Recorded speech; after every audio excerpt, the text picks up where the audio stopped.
시편 108편 1절부터 13절 말씀입니다. 구약성경 884면입니다. 시편 108편은 다윗의 시로 두 편의 시를 결합하여 새롭게 편집한 시입니다.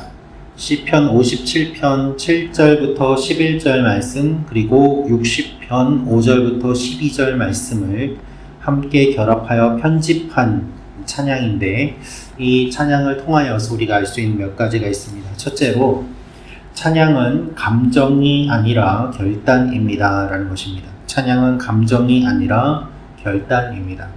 우리 1절부터 4절 말씀 같이 읽겠습니다. 시작. 하나님이여, 내 마음을 정하였사오니 내가 노래하며 나의 마음을 다하여 찬양하리로다. 비파야 수구마 깰지어다. 내가 새벽을 깨우리로다. 여호와여, 내가 만민 중에서 주께 감사하고 뭇 나라 중에서 주를 찬양하오리니 주의 인자하심이 하늘보다 높으시며 주의 진실은 궁창에까지 이르나이다. 아멘. 새로운 상황 속에서 기존에 드렸던 찬양을 편집하면서 새롭게 찬양을 드리는 내용이 오늘 말씀의 내용인데요.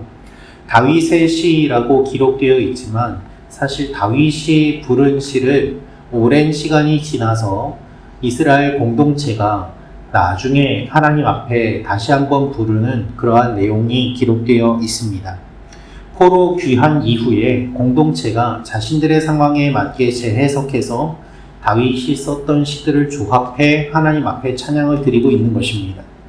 믿음의 조상, 믿음의 선배가 남긴 유산을 활용하여서 하나님 앞에 자신들의 마음을 고백하고 있는 것이죠. 이것은 매우 중요하고 아름다운 일입니다. 특별히 1절 말씀을 보면은 마음을 정했다라고 기록되어 있습니다. 하나님이여, 내 마음을 정하였사오니 라고 고백하면서 어떠한 상황과 환경에서도 흔들리지 아니하고 먼저 하나님께 찬양하기로 마음의 결단을 하고 결정하는 이 선포함으로 말미암아 찬양이 시작되는 것을 알 수 있습니다. 하나님의 인자하심이 하늘보다 높고 하나님의 진실하심이 깊게 임한다는, 그래서 온 세상을 하나님께서 다스리심을 내가 보기 때문에 하나님을 찬양하기로 내가 결심합니다 라는 이 고백입니다. 우리는 환경에 따라서 찬양합니다. 환경이 어려우면 침묵합니다. 우리가 찬양을 드릴 때에도 분위기가 좋으면 우리의 찬양 소리가 더 커집니다. 기뻐서 찬양하기도 합니다. 그러나 왠지 찬양곡의 선정이 내 마음에 들지 않는다던가 내가 원하는 분위기의 템포의 노래가 나오지 않는다면 마음을 닫아버리고 찬양을 드리지 않는 일도 있습니다. 다윗은 도피 중에도 전쟁 중에도 굳게 정한 마음으로 하나님 앞에 찬양하였습니다. 그가 먼저 결단하고 찬양함으로 말미암아 그의 찬양이 의미가 있었고 하나님께서는 그의 찬양을 받아주신 것입니다. 이 아침 하나님 앞에 나와 기도하기로 여러분들이 먼저 결심을 하시지 않았습니까? 그 결심부터 하나님께 드리는 찬양이 되는 것이죠. 이 결심하고 아침마다 나와 주님 전에서 기도하시는 여러분의 경건한 습관은 여러분의 영혼을 견고히 세워줄 것입니다.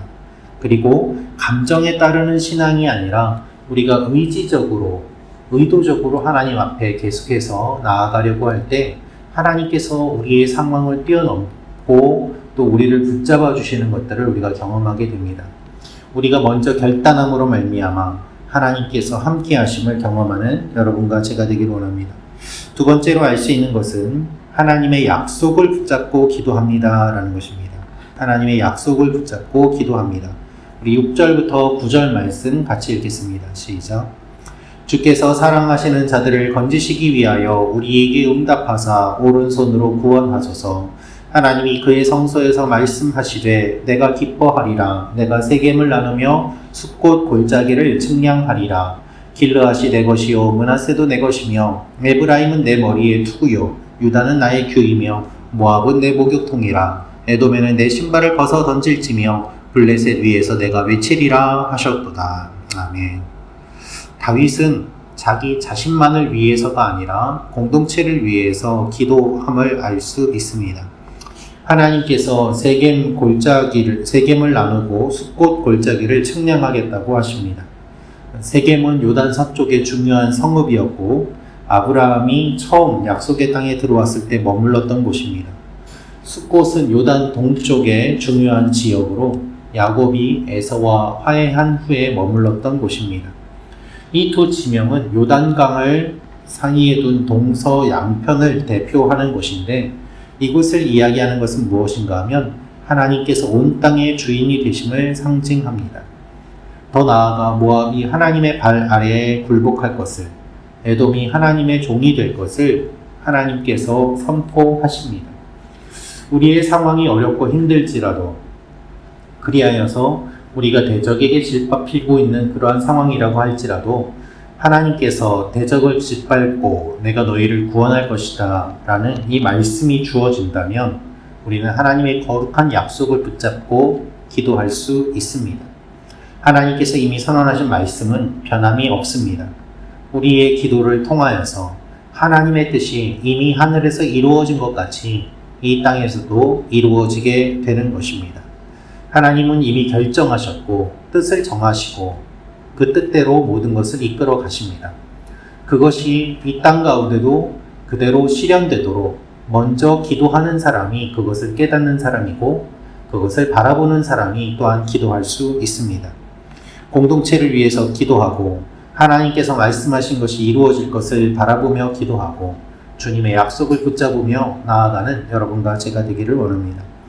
마지막으로 알 수 있는 것은 하나님과 함께하는 승리를 맛봅니다 라는 것입니다. 하나님과 함께하는 승리를 맛봅니다. 우리 10절부터 13절 말씀 다시 읽겠습니다. 시작.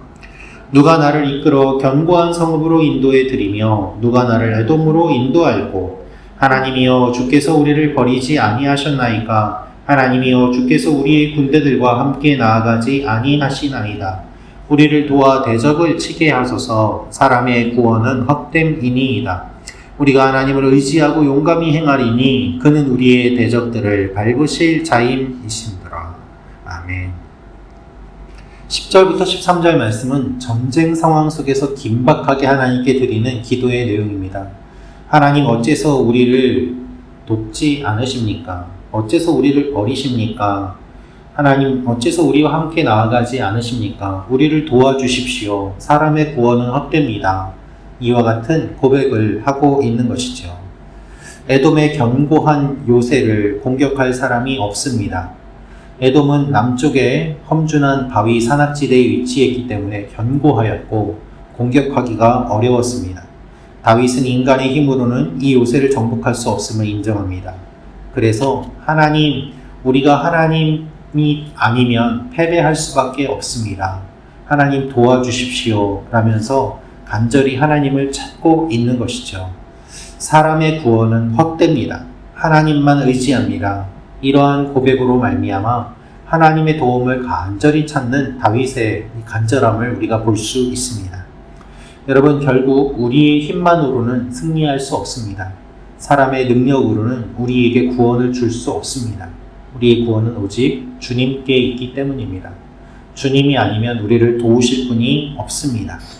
인간의 도움은 유용해 보이지만 결국 헛되고 잠시의 도움일 뿐이지요. 믿음의 사람들은 세상의 방법과 전략을 의지하기보다 하나님의 도움을 의지해야 합니다. 사람의 도움은 결국 대가를 치러야 되고 우리가 갚아주어야 되지만 하나님의 도움은 그렇지 않습니다. 두려움 앞에서 우리가 주저하지 말고 하나님이 우리와 함께 하심을 믿고 하나님 앞에 나아가는 여러분과 제가 되기를 원합니다. 간절한 마음으로 하나님의 도움을 구하며 나아갈 때 오늘도 우리가 생각지 못한 하나님의 일들이 일어날 줄로 믿습니다. 기도하겠습니다. 구독과 좋아요는 사랑입니다.